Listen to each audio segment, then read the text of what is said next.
Match day mornings back again. Saturday, sun is shining, birds are tweeting, and we are still joint fourth.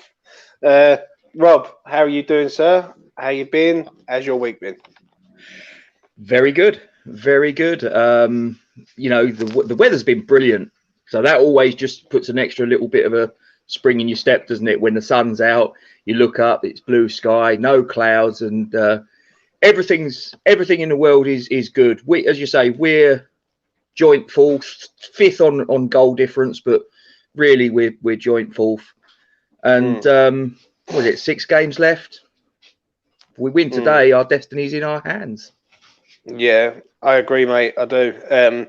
This is the one that if we win this one, we sort of got our foot firmly in there. Even though the other week was a bit of a blip, and we'll get onto that in a minute. But like, if we can take points of our rivals, then that's a gain in itself, and especially with the injuries that we have at the club. But let's go back to last Saturday, mate. I was driving down the A12. Me and the missus was going to some nice farm and enjoying the sunshine and all the birds and all the meerkats. And as we was going down there, I was watching the game, and the first half we was horrendous, mate. What did you think of us in the first half? I'll be honest, my opinion, how it looked to me, and I'm not saying necessarily this is what happened, but how it looked to me as an outsider looking in, it looked to me like we rocked up there thinking we're fourth, which we were at that time. This lot of fourth from bottom, fifth from bottom, whatever they were. All we got to do basically is turn up, stroll around for a little bit, and we take the 3 points. And that's absolutely not what happened. I mean, what you got to understand is those teams that are down the bottom, they're fighting for their very existence in the Premier League. They're not going to roll over.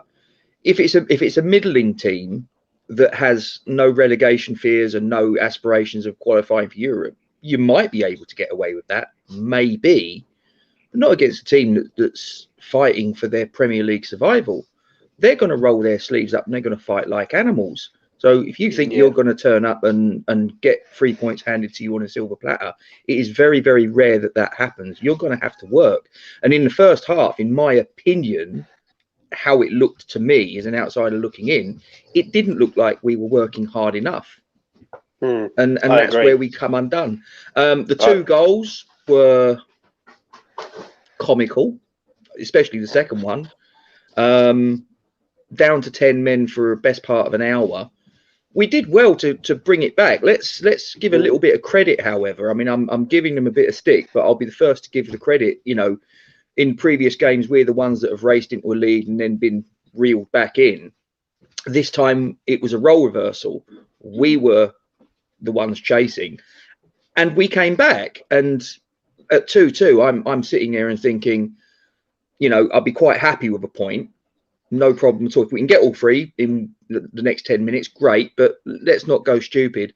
And then Joe Willock pops up, and that's it. Game over. But the trying to take a positive out of a negative, the fight back.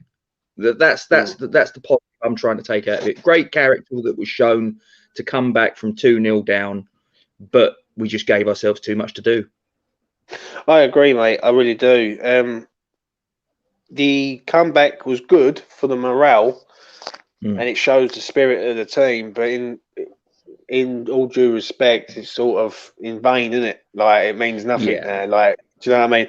And that's the only problem that I had with it, is that we started so slow. Even before Dawson got sent off and the goal started going in, we was all over the place. We had no attacking threat. What did you make of that lineup up there, though, in Newcastle? Because I thought the lineup was very negative for a team who, if we would have, I think we are much better going forward than people think we are. Like, I think when we go forward, we've got pace either flank. We go make goals, score goals. We're good from set pieces, good from free kicks. I just don't understand this negative 5 at the back. Let's sit back and hit them on the break when we should be on the front foot from the start, basically.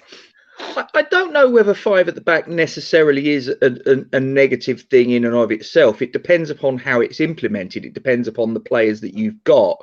5 at the back can be quite an offensive formation if it's got the right players with the right mentality.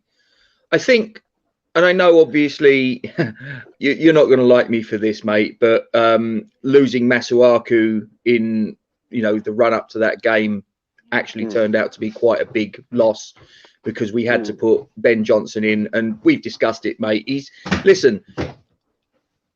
a good player, but he's a right footer playing on the left, and for me, it's just not something I'm in love with myself. I think he's a square peg in a round hole there, and again, that's not his fault. I'm not digging out Ben Johnson. For anyone thinking I'm digging out Ben Johnson, I'm not. He's been put there by the manager, and he's going to give the best that he can. But like I say, he's a right footer on the left, square peg, round hole. So Masuaku was a big loss. We kind of knew that Cresswell was touch and go, and obviously Antonio and Rice we knew we were going there with, but we've coped without them in the lead up to this game. So I wouldn't necessarily use that as an excuse. But Cresswell and Masuaku dropping out was big. I must admit, for all the criticism that I've given Masuaku, his ball carrying skills up the pitch would have been really handy last week. Ben Johnson, for all the good things he does them bad and all. Like, he doesn't carry the ball up the pitch, and that's like I've said it before. He gets the ball and he wants to pass it, whereas some people, when I know I criticise Masuaku, but when he does get the ball, he can carry it up the pitch and it can relieve their defence. But with Ben, people say, "Oh, he's done well." Yeah, he's done well in a position that he's not sort of comfortable with. But good teams will know that get him onto his left hand side, and he's as good as useless. So it's pretty pointless. Rob, with this club at the minute, we've got all these players at the club, and we can't find a left back. Well, not in our youth ranks. What is going on? No. Well, we've discussed it, James. I mean, we need to be loaning any of these promising kids out. They need to be getting tested. We need to find out, can they cut it in the Premier League? If we loan them out to a League 2, League 1 Championship club, and they cut their teeth and they look decent, then you can sort of like make a judgment call on it. Yes, they're Premier League potential, or no, they're not. You look at, I mean, we discussed it. Chelsea, they got 31 players out on loan. Now, all right, not all of them are youth team players. Some of them are, people like Bakayoko and people like that, people that just have no future at the club. But a lot of them are. And Chelsea will make a judgment call on them. They're good enough. They're not good enough. Sell them, put them into the first team, whatever. I mean, you look at Mason Mount, went on loan to Derby. And he obviously pulled up trees there. He's come back. He's brilliant, international. Looks like he's possibly going to go to the Euros, all things being well. And Tomori as well is another one. I know he'd gone back out on loan, but he's gone out to AC Milan. It's not like he's gone to Accrington Stanley, and he's doing well there from what I understand. But we don't seem to do it. I'd heard something. I think it was on White and Jordan on Talk Sport, and Simon Jordan said that there's this narrative of youth team players not wanting, I'm talking Premier League youth team players, so at this level, where youth players almost see it as an insult that they're being farmed out on loan to a Charlton, to a Brentford, to an Accrington Stanley, to a Bolton Wanderers to test themselves. They think that it looks bad on their CV, and I just can't get my head around that. You look at some of the players. I mean, David Beckham went out on loan. Jermaine Defoe went out on loan. Yeah, Jesse Lingard, Frank Lampard Jr. They all went out on loan. But it just seems that there's this modern mentality that they get given a pro contract and they think, well, that's it. I've made it now. And it's like, no, this is just the beginning. Yeah, I agree, mate. I really do. And I'm very strong on that. I think a lot of them are sitting in the under 23s and they don't want to go out on loan. They look at it as a step down, as in sort of like they've got this sort of snobby mentality where they think, well, I'm too good. I'm too good for that. And I'm sorry, but half of them aren't too good for that. Half of them are just like they should go out on loan and test themselves regularly, week in, week out, and to get a fair assessment. like you said, 31 players at Chelsea. We've got 8 out on loan. Now, I know we haven't got as big a squad as Chelsea, but we've got a lot of under 23 sitting in there, and half of them that I've seen in the flesh, I think, you know what, they're just not going to cut it, like, because they're just like they're there, and it's like you just said that they sort of think they've made it when they haven't, so to speak. So I'm going to bring in Andy. I've got Andy.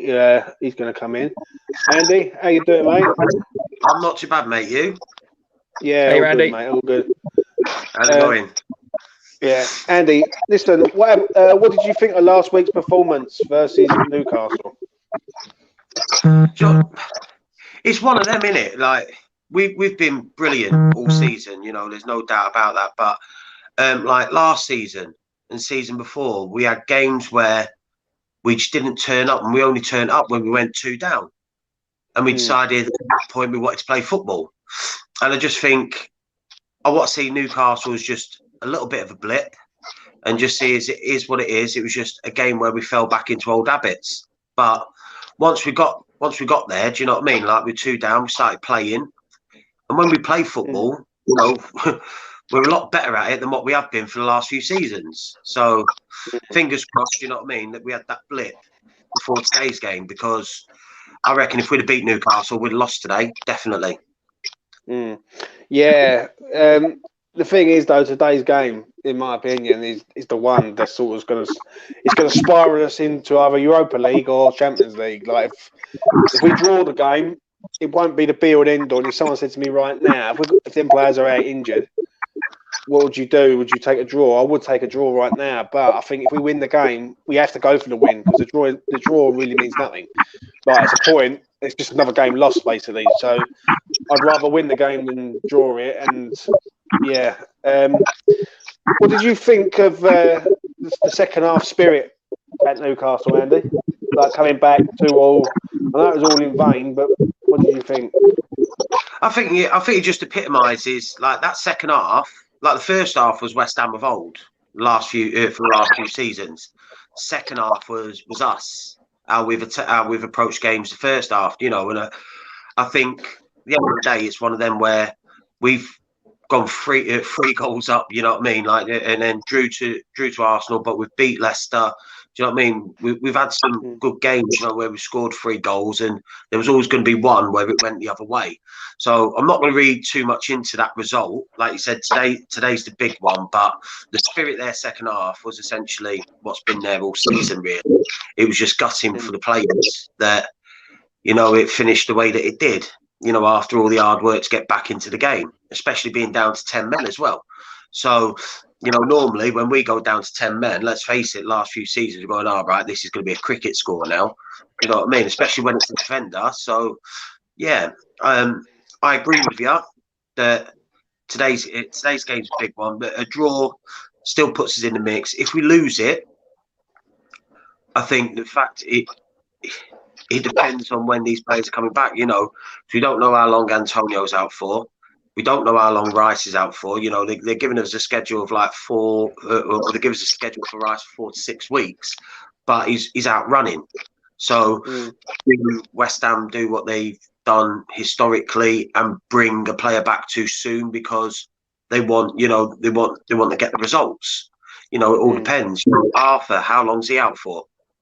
You know, Cressy decision's going to be made today. Fingers crossed he's fit and he could play the game, because I think Cresswell has been one of our most underrated players this season, without a shadow of a doubt. You know, so he's important. Yeah, one thing I will say about Cresswell, though, the last 4 weeks, he's been suspect, in my opinion. He's been good for the rest of the season, but the Arsenal game, he got caught out. The Leicester game, he got caught out. No, Wolves game, he got caught out again. And I just think, like, him having this injury is like, I thought we could get round it. I actually do believe that he's coming back. And because the reason why I'm saying that, what I'm hearing about Ben Rama and everything else, I'm hearing a lot about Ben Rama starting. That to me says we're going 4-2-3-1, and that must mean he's coming back. So I don't know. But Rob, what do you think? If we need Cresswell back as soon as possible, don't we, mate? and get back to that 4-2-3-1. 100%. If Cresswell comes back, that gives us a bit more scope to, change around with formation. With Cresswell there, he could obviously play at left back. He could play at left centre back, depending upon how David Moyes wants to set up. So for me, Cresswell being available gives us that opportunity to be a bit more versatile. Whereas if he's not, and if you, as you say, if you wanted to go 4-2-3-1 and Cresswell's not available, well, who's your left back? Ben Johnson, Arthur Masuaku? We've already discussed it. Ben Johnson at left back, again, not trying to do the kid down, but he's a square peg in a round hole in that position. He's a right back. And as for Masuaku playing there, well, we might as well just hand Chelsea the 3 points right now. Yeah, no chance. If I see Masuaku on that left-hand side today, and nothing would surprise me with Moyes. Nothing would surprise me at all that if he comes out. I'd be so shocked, honestly. If he played 4-2-3-1 and put Masuaku at left back, I'd just be like, oh, seriously, no. And David Moyes has done fantastic. I don't want to, if he was to make that one decision, I wouldn't sort of like all of a sudden say he's a bad manager or anything like that. But I would question the wisdom of it, I have to say. Let's ask Andy this. Andy, if we, what formation would you like to see today? I'd like to see us still play the 5-3-2. It's what's worked well for us. You got Angelo back. So if Cresswell isn't fit and isn't able to play the game, because I've seen, like you said, a lot of talk there has been there about with Ben Rama about him starting. Don't forget his first start when he actually came off the bench for West Ham. We were playing a 3-5-2, and he played as left wing back. When he come on, so Moyes does think he can play there. As long as you've got Cresswell there as cover, because I think when you play three in the back, in the centre backs, it's important to have somebody. That when you're playing your left centre back and your right centre back, they've got to be able to cover those full back areas, and they've got to have experience of some sort, whether that's at academy level or whatnot, of being played in that position. So you have to have at least one. So if he does play, I read that to put sort of like the worries to bed. Do you know what I mean? Like X has come out and said on Twitter that Masuaku is a severe doubt for the game. So when he normally posts something like that, you can be confident that he won't even be in the squad because he's just not ready. Cress, I do think, will be in the squad. I don't know whether he'll start. I hope he does. Like you said, he's been suspect against some games, but Cresswell just hasn't got the pace. So when he comes up against somebody who's really quick, he's going to get it. He does tend to get found out. But when he stays in that free, he's solid. And I like him there. So I would like to see us do a 3-5-2, like the 3-5-2 or 5-3-2, however you want to put it. I'll play like Kufau on the right, because I think he's probably been the bargain buy the season in the Premier League. I'd have Angelo, I'd have Issa and Cresswell as three centre backs if he's fit. Then you're looking sort of as a left wing back. I reckon he's going to play Ben Rama there if Ben Rama plays. If not, I wouldn't be surprised to see Johnson there or even Fredericks, because Fredericks has been known to be moved to the left, but on rare occasions. Nobes and Souček are going to play in the centre. I think that's a given, with Rice being out. And then it's a case of Fornells, he puts the work rate in. We don't see the end product, so the goals and the assists, but the work rate is there. And I think in the London derby, this is first London derby we've had against Chelsea where we're competing against them. Do you know what I mean? For European football, and I think we're going to need that person who's going to put in that graft, who has got the legs, because Nobes, as great of a leader and as great of a servant as he is for the club, as long as he's sitting back, I think he does all right.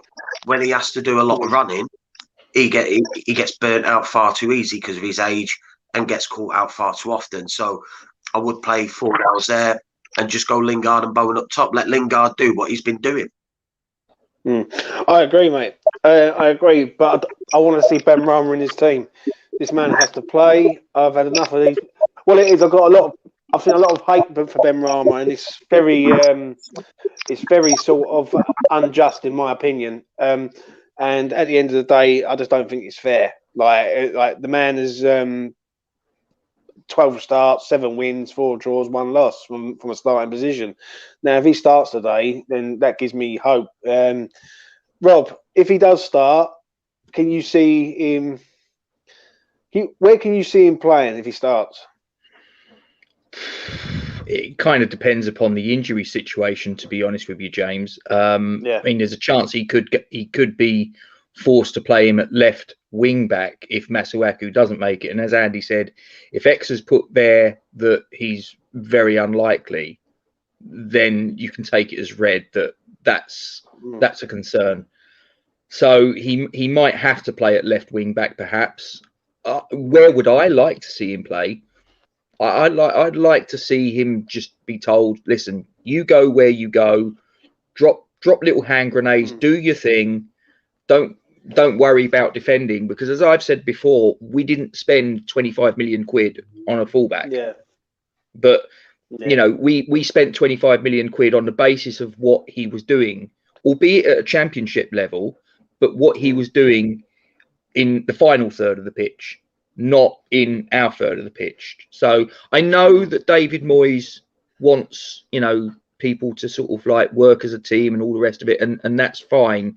But sometimes when you've got a sort of a maverick type player, which Ben Rama fits into that category, sometimes you have to sort of be the reed that bends in the wind. Do you know what I'm saying? So yeah, I think it, but the only thing I'll flip that slightly and come at it from the other, playing devil's advocate. Obviously, none of us see Ben Rama in training. David Moyes does. So that's the one thing that we have to sort of bear in mind, that, you know, is Dave, you know, I'll ask this. I'm not saying, you know, that he is or isn't putting it in training, but David Moyes sees it. So is there something that maybe David Moyes is seeing at training that makes him a little bit reluctant to say, okay, I'm gonna put you in as a regular first team starter? That's my only concern. But that's what I'd like to see. I'd like to see him basically told, listen, go out, do your thing. There's 9 other outfielders. They'll do the defending. You just go out there and, as I say, drop little hand grenades in the final third of the pitch, make things happen. I agree, mate. I really do. Andy, before I let you go, mate, what is your prediction for today's game? I think I'm confident. Like I said, despite the injuries, you know, the fact that we got beat by Newcastle, I think the players have had a kick up the backside now. And the reality is, you can lose games. You can lose to these teams around you. Don't be complacent. You know, going back to the Ben Rama one really quickly, if he does start, even if he starts at left wing back, just remember with his talents, with his qualities, what it allows you to do if you have Cresswell as a left centre back is it allows you to switch formation in the game without having to make a substitution, because you can quite easily go to a 4 and you can quite easily go, right, okay, Bowen up top, switch Fornals on the right, Rama on the left, you know, Lingard behind. So you can do all of that. It is going to depend solely on the team that he gets out there, but I'm going with a 2-1 win, and I reckon Nobes is going to get a penalty. Do you know what? What you just said there about Ben Rama is 100% right. He's bang on, because they can switch up formation. The only problem is, I just don't want anything to happen defensively for him, so he can get criticised. But you know what? I'll make you right, mate. And then he's only there, innit? Do you know what I mean? It's sort of like if he goes in that left wing back position, he's there for when they've got the ball. You know, when we've got the ball, you can switch and stuff like that. But fingers crossed, this is the game for him. Like I read somewhere, I can't remember on what social platform it was, that Chelsea was the game for Arnautovic. Let's hope it's the game for Ben Rama. Yeah, I hope so too, mate. I hope so too. Andy, thanks for coming on, mate. I'll let you go, and take care, man. That was Andy.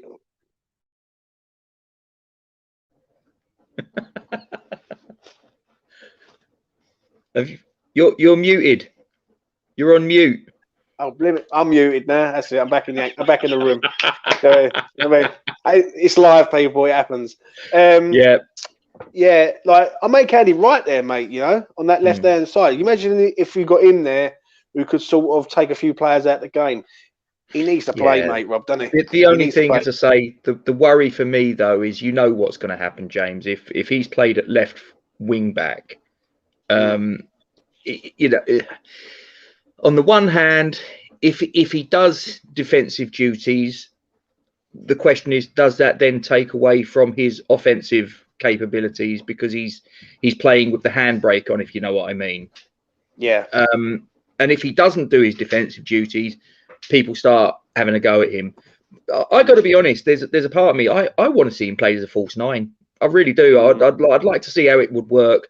Put him up there as the false nine, and just like I say that the other nine can defend. You can, don't worry about it so much, because really nobody expects a striker so much to be that sort of like defensively getting involved. So I just want to see him on the pitch. Put him there. And listen, we've said it. Yeah. If he plays 6 to 10 games and he's getting 70 minutes apiece minimum, and if at the end of it his stats are still crap, fine, bench him, not a problem. But you've spent 25 million quid on this geezer, and you paid 20 million of it 6 months ahead of schedule. You didn't have to pay the 20 million quid when you did. If you wanted to free up the space to get Lingard in, sign Dawson. You're saving 18 million quid on the deal, and you can make a judgment call in the summer, depending upon how the medical went, because there was this issue to do with the blood test. So, we have to make this signing work, don't we? Because we spent 38 million quid on Anderson, and we're going to take a hit on him. We spent 45 million quid on Haller, and we've taken a 23 million pound hit on him. We can't keep buying players for big money and taking a hit on them. Yeah, I agree. I just want to see the man play. I know he's a talent, because what people say is he doesn't score no goals, but it's what he does in the game. He takes people out of the game. He gets the space for Lingard, Fornals, and Bowen all to run into it. And do you know what? I'm hoping and praying, that he scores before the end of the season, because that would be. It's been a good season. We're going to probably end up in a nice position at the end of the season, wherever we end up. The icing on the cake for me would be Ben Rama scoring a goal. That would be the one where I can say, you know what, he gets a goal, and then we sign Lingard in the summer, and then next season we're looking like a threat. But let's bring in this man, this all the way from Sunny Island via Kildare. He's following me. Yeah. Yeah. How are you camping away, Gatesy? I'm all right. I'm just lying in bed, enjoying the show.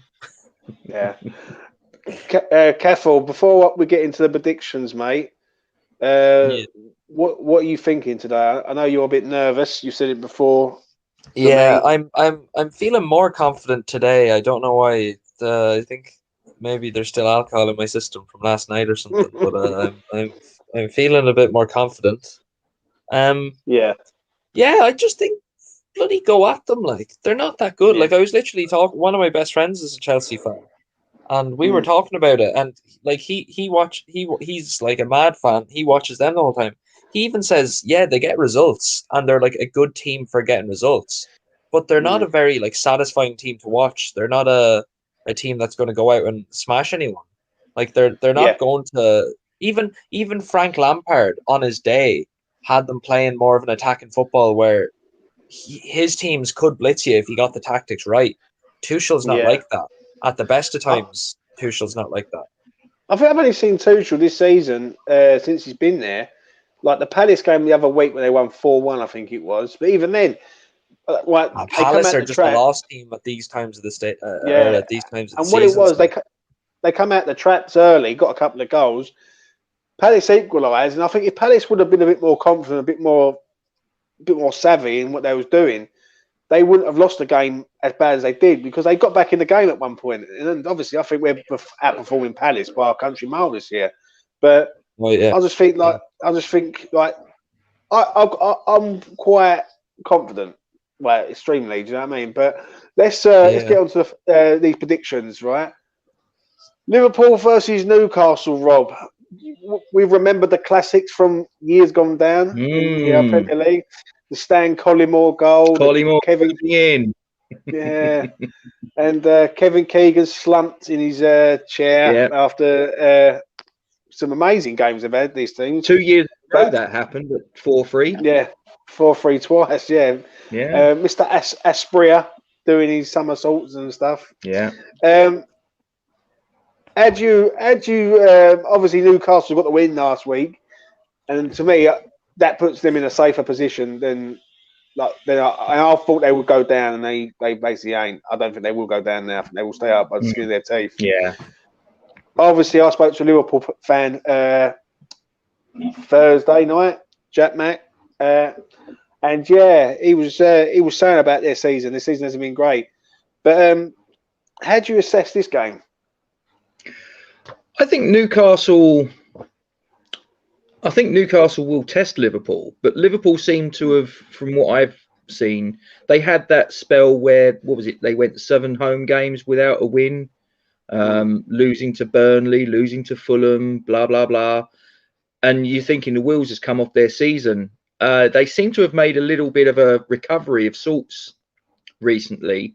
I think this is a Liverpool home win. I think this is going to be 3-1. I think Newcastle will push them. I think they'll make Liverpool work, but I think it will be a comfortable 3-1 win to the home team on this one. Yeah. Cathal, what's your thoughts, mate? I think it's a 2-0 Liverpool win. I think Newcastle are utter shite. I think we somehow found a way to be not even worse than them. We just bloody gave them goals. It was our own mistakes. They were not better than us, and they're not better than. I don't think they're better. They might be better than Sheffield, but I don't think they're better than any other teams in the league. They're just sort of they get their lucky results at times, but no, like they're no good. Liverpool are good enough to beat them. I can see Salah flopping about in the box and getting one of his bullshit penalties and taking that away. But I can see Salah seems to be the only thing that's happening. He's not even playing well for Liverpool. He just has an eye for a goal. In fairness to him, he's a top-notch goal scorer. So I can see him sneaking in 1 or 2, and I think it'd be a 2-0 win. I can't see Liverpool conceding to Newcastle. They just don't have any threats. Yeah, I'm going to say it's hard with me on this one because Newcastle.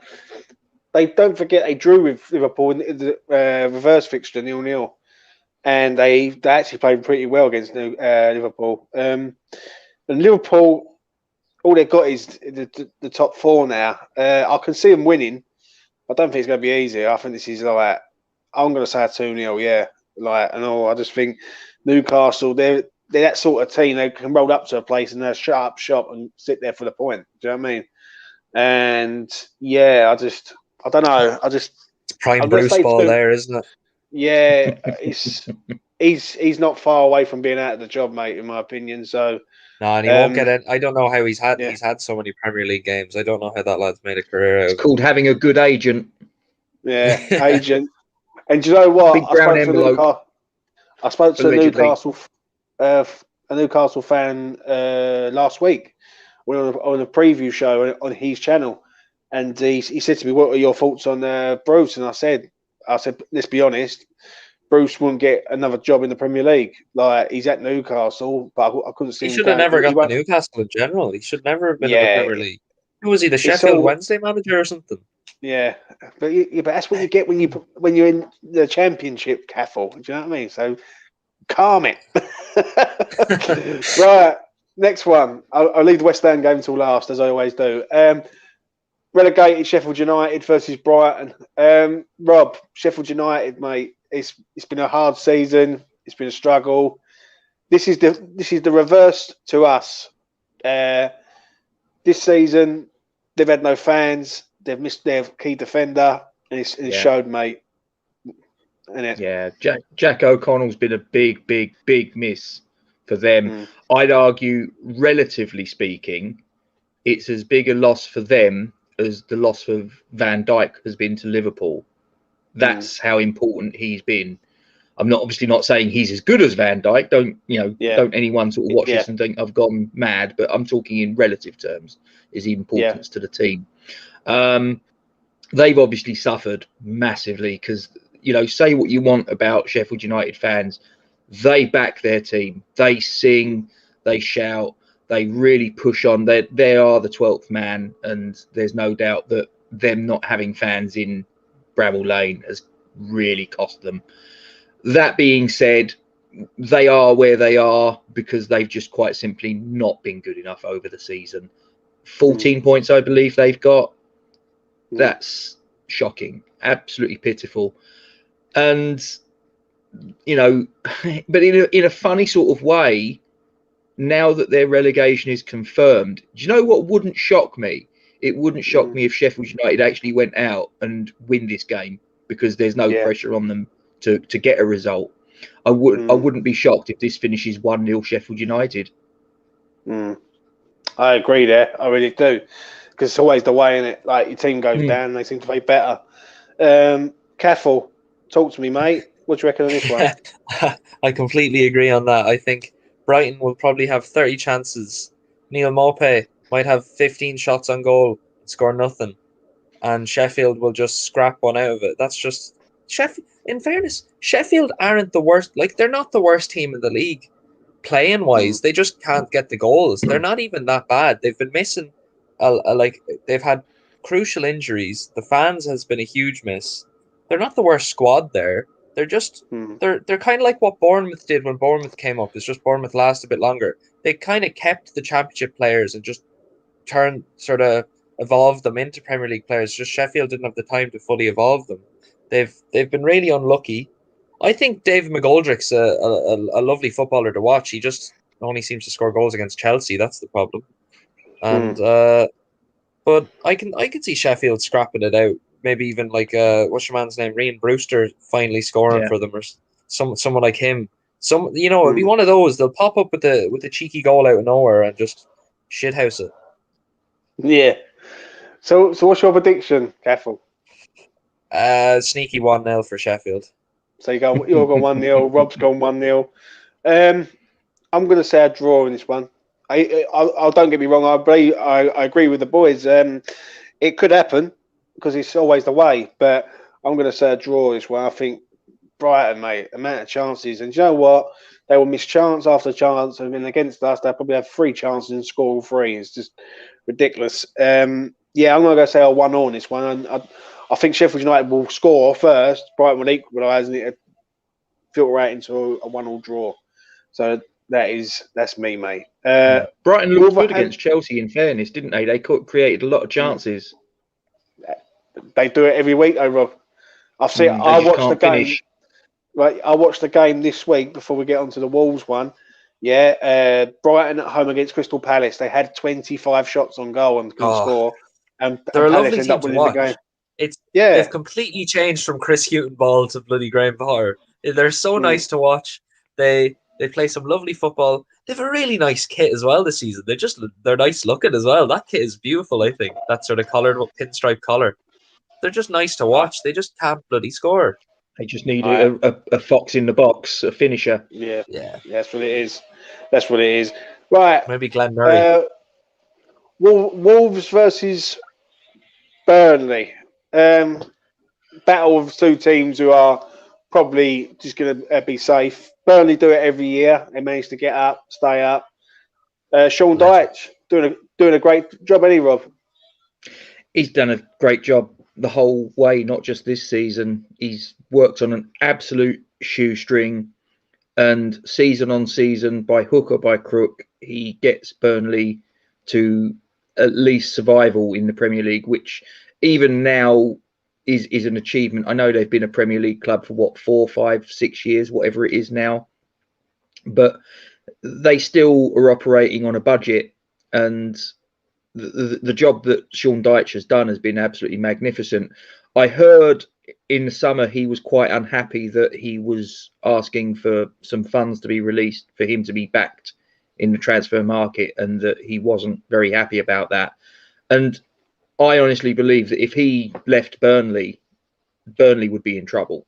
They really would be in trouble, and there would be a club that would snap him up, and they'd reap the benefits. I think he's been absolutely top draw for them. As far as Wolves are concerned, they've had 2 seasons where they finished 7th. They had the Europa Cup run last year, which went from the qualifying rounds, and I think they got to the quarterfinals, if I remember correctly. They had a long season, and they're paying for it now. They're paying for it now. They've been very underwhelming considering how high they set the bar in the previous 2 seasons. This season, it's just not happened for them for a number of reasons. We've spoke about Doherty and Jota leaving, and Jimenez getting the injury, but every team gets injuries, every team loses players, so you can't really use that as an excuse. As far as this game's concerned, I think Wolves come out on top. I think it's not a pretty game to watch. I think it's quite ugly, quite attritional. I don't think it's going to be a game that's going to be one of the first on Match of the Day. In fact, it's probably going to be the last one on. I think it's probably just going to be a 1-0 home win. I don't know on this one. I really don't. I don't know. I think it could be goals in this one because they're both defensively terrible. So it works the other way, doesn't it? Caffel, go on, mate. Give us your prediction. Like for some reason I just love Burnley. I don't know why. I think the most respect I can show them is I hate when we play them, and that shows a lot of respect to them because God, can they be horrible to watch? But there's just something charming about them. I don't know. I think it's just maybe it's the colours. Well, it could be. No, I wouldn't say that because I bloody hate Villa. Like, but no, I just think they're kind of fun to watch. They're a bit of like they were a joke for a while. You're like, how are these lads in the Premier League? And they just never left. They just kind of become part of the furniture. And I can see it being like a 2-2 all or something like that. Burnley can score goals at times. Like Burnley can go for them sort of, they're streaky, 2-all sort of games. Yeah, they're weird. They're really weird. But I just think Sean Dyche is he's a genius in his own right. Like he's mad as a brush, but he's a lovable character, and there's just something charming about Burnley themselves. And Wolves are nice as well. Wolves can play some nice attacking football when they have the right players there. I think it's going to be like what Gary Neville said for when we were playing Wolves. I think it'll be one of those. It's going to be boring. I wouldn't bother watching it. And it will surprise us. I agree. I really do, mate. I really do. I think there'll be goals in this game. I can't see it being 0-0. And I think Burnley defensively, this is either going to be a Wolves hammering or it's going to be like end-to-end like goals. Because Burnley can score. Like I agree with Caffel. Like they're a well-oiled machine. Sean Dyche, do you know where I think he could go next season if Newcastle get rid of Bruce? He's Newcastle. I just think he's made for Newcastle. He'll galvanise that team. That Arsenal bunch working, I'd say. Yeah. The only thing I'd say to that, though, James, putting yourself in Sean Dyche's shoes for a moment, if you've been at a club that you feel haven't backed you in the transfer market, why would you go to Mike Ashley? The only thing I can think of with that is to prosper his career, because let's be honest, all he's going to be looking at Burnley is survival. Like with Newcastle are a big club. They're a big club in their right. They've got a mega fan base up there. They're based in the city. And the clubs are night and day. I mean, Newcastle is a sleeping giant, and Burnley, with the greatest of respect to Burnley, aren't. But I'm just thinking from his point of view, why would you put yourself into a situation where you was if the stories are true that he's been unhappy with not being backed in the transfer dealings? Why would he go to another club where he's operating on a shoestring? I appreciate that they're on a bigger platform, but even so, you're still working under the same conditions that you were unhappy with at the previous club. I think he would get a bigger budget at Newcastle than Burnley, if I'm honest. Yeah, they still do put a bit of cash in at times. Yeah, and I think if Newcastle are a sleeping giant, Burnley are a bloody awakened midget. That's the complete difference. But no, like I say, I just think Newcastle, is the perfect club for him. Really, it's like do you know what I mean? Because what it is, sometimes you got to sit back and go, right, where's my career going? Am I going to stay here with Burnley? Like, because one season, and I do believe it's coming, because it comes to all the teams in the end, especially them sort of when they're on lower budget, it catches up in the end. Like it happened to Bournemouth. It happened to who was another team that went down. I can't think off the top of my head. Well, it happened to us in 2011, didn't it? I mean, we had the previous couple of seasons where there was no real investment, and it caught up with us. Happened to like QPR sort of teams. And it's happened to teams in the Championship. Even Stoke. That's the team I was thinking of. Stoke's another one. Been in the Premier League for a long time, and then eventually they sort of let players go. Don't invest. And eventually, it cuts you down, and then before you know where you are, they get away with it. Even Sunderland, and Sunderland's never get out of the Championship. Do you know what I mean? So for me, for this game, in my opinion, I think it's a 2-1 to Wolves, but I think it could be massively entertaining. This one, I do agree. This one, old classic, Leeds versus Manchester United. Sky are going to be loving this. They'll never shut up about it. Let's all go back to the reverse fixture when it was 6-2, like a game where it was just completely mental. Rob, this is feisty. This one, they hate each other massively. Oh yes, and basically, Leeds this season have been a good team to watch. I must admit, I watched them the other day against Liverpool, but defensively they're all over the place. How do you see this game going? They're like I said to you, they're Newcastle under Kevin Keegan back in the day. You never know what you're going to sort of watch, and if you're a complete neutral to football clubs, but you wanted to be entertained, you'd go and watch a game involving Leeds United. You really would. How's this one going to go? I think Leeds are going to push them because, as you said, there's that cross-Pennine rivalry. Leeds hate Manchester United. Manchester United hate Leeds. They don't want to lose to one another. I think that this is going to be Man United, but I think this is going to be a hard-fought 2-1 win for Man United. I think Leeds will push them. I think Leeds will, give them a hell of a game. They'll run. They'll harry, they'll harass, they'll create chances, but defensively, I don't think they're going to be quite good enough to keep out the likes of Rashford, Fernandes, Greenwood, Cavani, all their attacking threats. I just don't think that Leeds are going to have the capability to keep them out as much as they need to over the course of the 90 minutes. I think it's a 2-1 away win. Yeah. Cathal, what do you think, mate? I don't see the sort of big attraction to Leeds. I understand it's sort of nice to see a team come up and do all that, but I personally don't see it. It's not my sort of style of football that I'm the biggest fan of, but I do respect them. They're a good team. They seem like a comfortable Premier League team.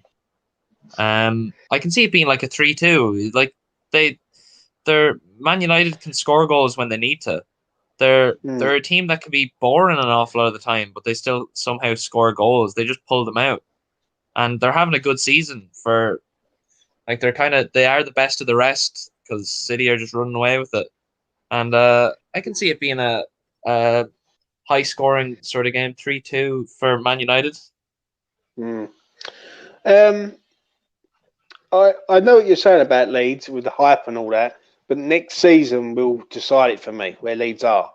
Now, if Leeds turn up next season and they go better than this season, then you can say that they're a really, really good team and they've got, it's a well-oiled machine there. But this could easily be a one-season wonder where they've turned up, took teams by surprise, and next season teams will figure them out and go, you know what, we'll just let Leeds have the most of the ball. We're hitting on the break. And we'll win the game that way. Do you know what I mean? Like easy and comfortable. But this season, Bielsa teams will get tired as well. Bielsa teams get tired, especially in the middle of the season. Like they need that summer to recuperate and get players in and build and get better. Because Bielsa won't stick around if they don't sort of invest with them. because I'm not saying they're the same style as Klopp, but Klopp plays such high pressing football, like back last year, say when they were in their prime. After 2 or 3 years of it, they're gone. You can't do it anymore. Yeah. The players start like they can get like near career-ending injuries, them sort of injuries that you're never going to recover fully from because you're doing so much in that time. Leeds have been doing it for 2 or 3 years. It's just 2 of the years we're in the Championship, and they had 46 games a season or whatever it is. He's going to really need to recuperate the lads. The other thing, I mean, sort of like there was a narrative that was put around during the course of last season that Leeds benefited massively from the lockdown because exactly what you said, Cal. The effort that they put in is absolutely phenomenal, but there's it catches up with you at some point, and it looks like they were just beginning to show signs of weariness when the lockdown came in, and it gave them that chance to reset, to rest, to regroup, and that obviously when they came back, they hit the ground running and got the job done. So you're absolutely right in that. But the one thing that next season, the one thing though that next season that is going to be thrown into the mix that this season hasn't been is you're going to have 35, 38, 40,000, whatever the capacity of Elland Road is. All these Yorkshiremen jumping up and down and singing, marching on together and all the rest of it. And that's going to make a hell of a difference to them as well, I think. Yeah, I agree. I really do. I think Leeds have been good this year. I think they've been a good attacking team to watch. I think defensively, I think they can be got at, though. I understand the Bielsa ball, and I get it, right? But sometimes, like they done it at Old Trafford to try and go like for like with Man United, and they got absolutely destroyed in the first 30 minutes. I think it's more Sky's fault that I don't like them. The Sky and all the pundits, everyone was up their hole half the time. Like they never shut up about them, and they're not that good. Maybe that's why they sort of have annoyed me and all the talk of Bielsa being like the best manager in the world. But I do see they are a good team. Like you don't just come up for the Championship and be in the top 10. Sort of look comfortable without being a good team. I just don't see the hype of them being as big as people big them up to be. I agree. So I'm going to give this. I'm going to go with a 3-1 United. I think United will sit back, let Leeds have most of the ball, and I think United will counter attack them with Rashford, Greenwood, Cavani, and co. And I expect there to be a few yellow cards in this game and all. So if you like your yellow cards, if you like your yellow card betting, that's the one for me, mate. This one, Claret and Blue of Villa versus Sam Allardyce's West Bromwich Albion. Rob, Sam Allardyce has saved every team he's managed not getting relegated. I think he's bitten off more than he can chew with West Brom. Well, he's going to need snookers, isn't he? He really is. If he gets them out, that could rival our Great Escape of 2007. Knight the man. If he gets them out, in all fairness, if he gets them, if he gets them out of this, it's just a ridiculous comeback. I can't see it. I really can't. I think this is finally the year when Sam Allardyce gets a Premier League relegation on his CV. Local derby, Villa hate West Brom and hate Villa.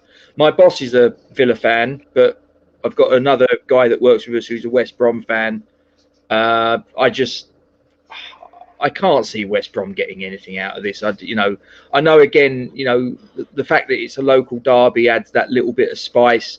It will G West Brom up another 5%. Sam Allardyce will get them, G'd up and all the rest of it. But I just can't see them getting past Villa at Villa Park. 3-1 home win. Yeah, I agree, mate. I really do. Caffel, what do you think, mate? What's the Grealish situation? Is he still out? Still out, mate. Yeah. West Brom, that's Big Sam's. Big Sam is in his zone for this sort of game.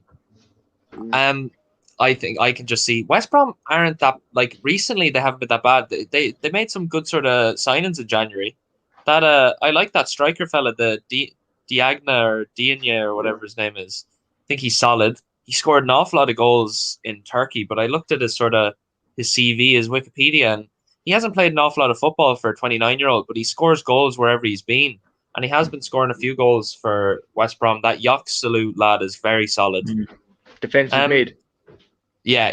I wouldn't mind snapping him up. I think West Brom could pull this out, especially with no Grealish there.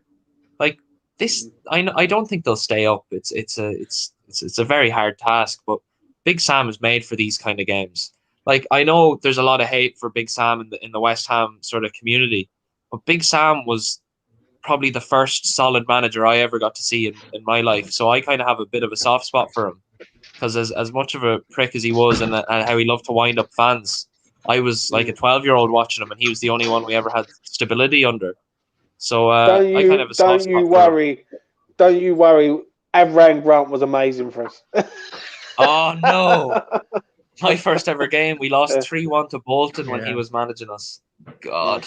And the chicken run for that Big one. Sam, the thing is with Big Sam, when we brought him in, to do a job, get us promoted. He did it. And then his second job was to keep us in the Premier League. And again, by hook or by crook, he did that.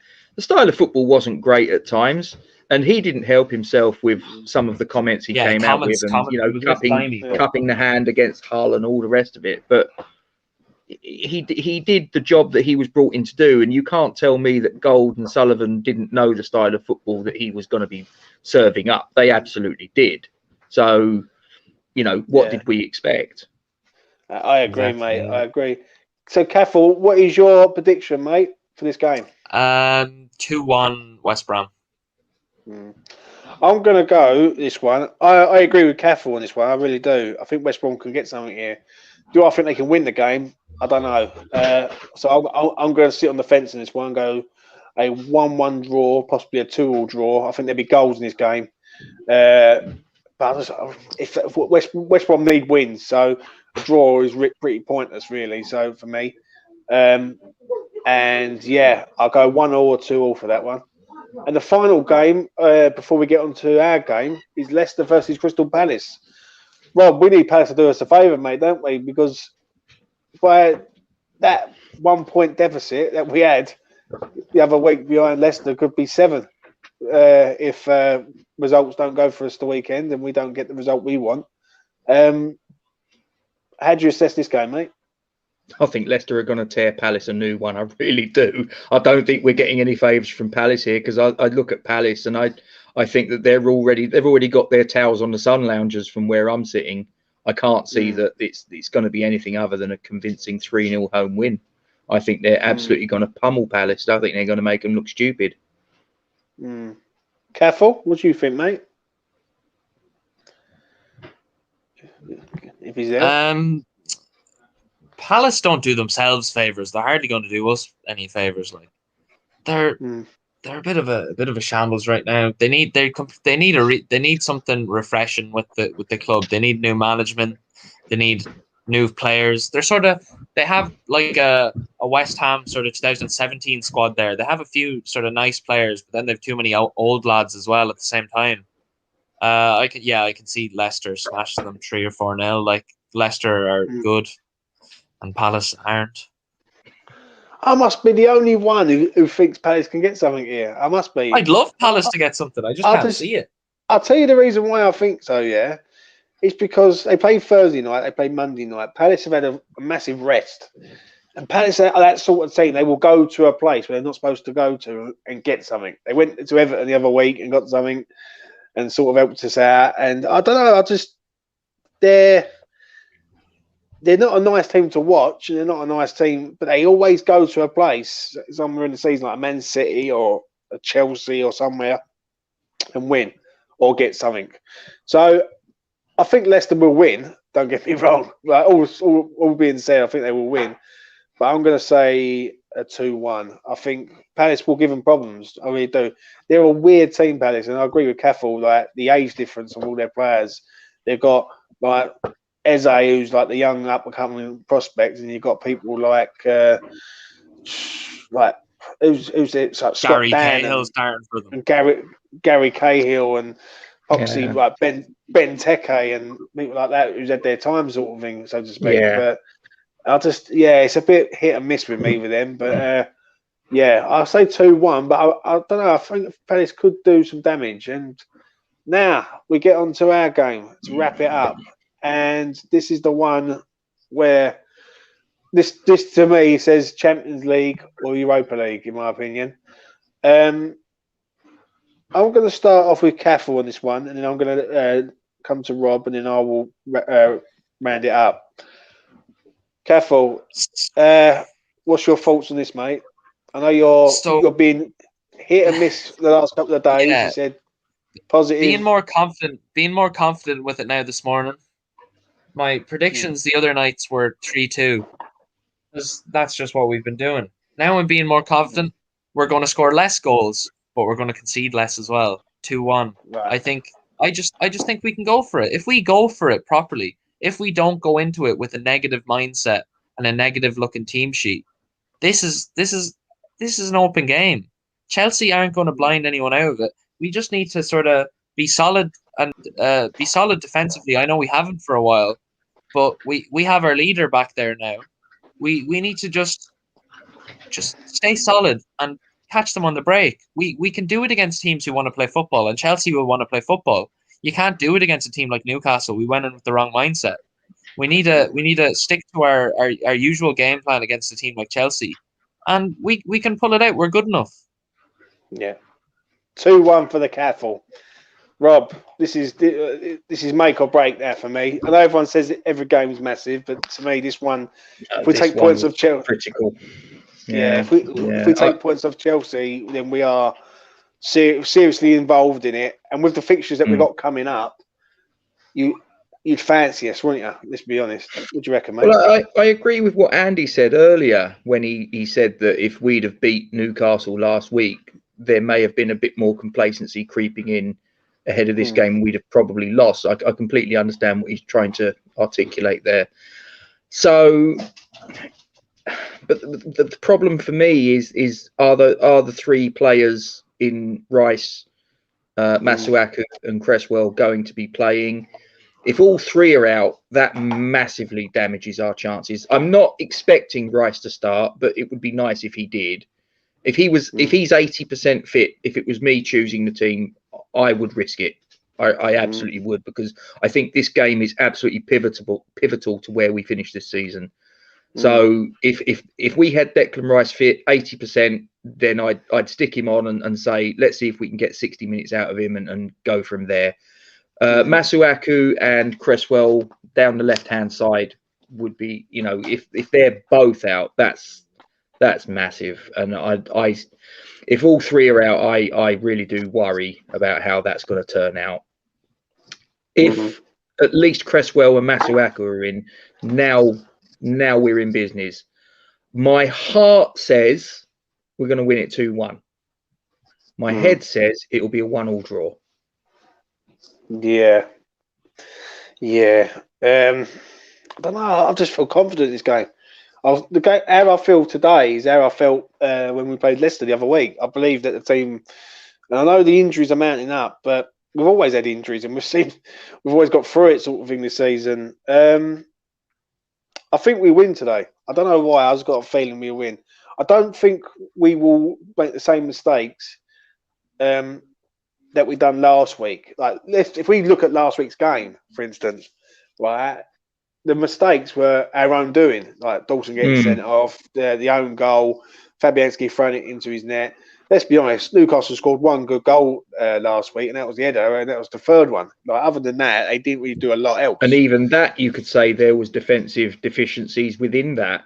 Yeah, and I just think that was knackered. I think that was absolutely knackered at the end, and they just don't forget some of them have done nearly an hour of running about, and it's hard enough with 11 men, but if you're doing it with 10, it's even worse. Do you know what I mean? So I don't know. The Ben Rama thing is the thing for me. If people are saying he's in, we must have a left back, because I just don't see, like, well, we haven't got Dawson today, so like obviously no Dawson and all. So we're going to probably go with a Bonner, Diop, Kufal, and then the left-hand side. Is there any chance he pulls up the 23 under 23s, lad? I know it could be a shock, but the left back there, is it Longello or something? He's meant to be good. Like, why wouldn't he? We've nothing to lose. We have no left back. Thing is, it's one of those, Cahill. If he puts in an untested under 23s and it goes badly wrong, can you imagine the stick he's going to get? Yeah, I know, but there's certain times you can just you can just say like there is no other options. This is your I suppose it's a bit like Ngakia against your time. Yeah, I suppose a bit like Ngakia last season against Johnson Liverpool, got thrown isn't in it? Johnson as well against Man City got thrown in the deep end. The only thing I'm thinking on that is where I'm hearing that Ben Rama starting. That to me says 4-2-3-1 all day. I don't see him going as, even though I like the idea of him going as a wing back, right? He'll be blamed for anything. Any way we lose, he's going to get blamed. Yeah. That's the thing. Yeah. Don't. I know you don't like to hate James, but if we lose and Benrahma starts, no matter what he does, there will be hate for him. Yeah, and the thing is, it's not about hate. I think hate's a bit strong, but criticism. Criticize, unnecessary criticism, in my opinion. Yeah, I don't know about hate. I think hate's a bit strong. Yeah. Well, there are people with agendas. Yeah, like there is, and I've seen it over the last sort of couple of weeks. And but I will say this: if he does start, when he does start, we don't really we've lost one game. So, and the game was against Liverpool at home. So, I think we win. I think we win 2-1. I think it will go the similar way how the Tottenham game went. I think we score. We have to score first. That is the main thing that I will say. Every game this season, the Arsenal game we scored first, the Leicester game we scored first, the Wolves game we scored first. If we score first, if we concede first, then I'm a bit like that. I don't think it goes well. If we score first against Chelsea, Chelsea have to come out, and then that suits us. That suits us down to the ground. But I'm going to say it again, and I will keep saying it until he does it. I think if Benrahma starts, I hope he gets a chance to score. That's all I'm going to say. Right? He needs a goal, and once he gets a goal, that pressure will just. You don't want him. You don't want him going through the summer without having a goal this season. That would be good for the head. No, you want him. I don't think it's good for the head. I don't think it's good for the fan base to keep sort of criticising the man, because he does get unfair criticism, totally. And I just think to myself that it'd be nice if he starts. And the only reason why I'm saying that is they've either got a covering left back from the youth, Cresswell's fit, or they're going to put Ben Johnson left back. It's going to be one of them three things, because I can't see how Benrahma plays. I just what we're hearing, he's playing, or he's starting. So to me, I don't know. I can only see if you get a left back in there. We've got no other centre halves. We've only got two now, and Balbuena is halfway out the door, so I wouldn't risk him. So I just see a 4-2-3-1. I see Benrahma, Bowen, Lingard, Fornals as your 10, with Noble and Souček, and then it's the left hand side. And if they're fit, then if he sets up with Ben Johnson on the left hand side today, then I'll be very, very nervous, because Chelsea will go, you know what, just attack that left hand side. I think if Ben Johnson's on the left, it would be Said in the middle and Fornals on the left, because he'll do the sort of covering as well. I can see that happening if Ben Johnson's going to be there. Yeah.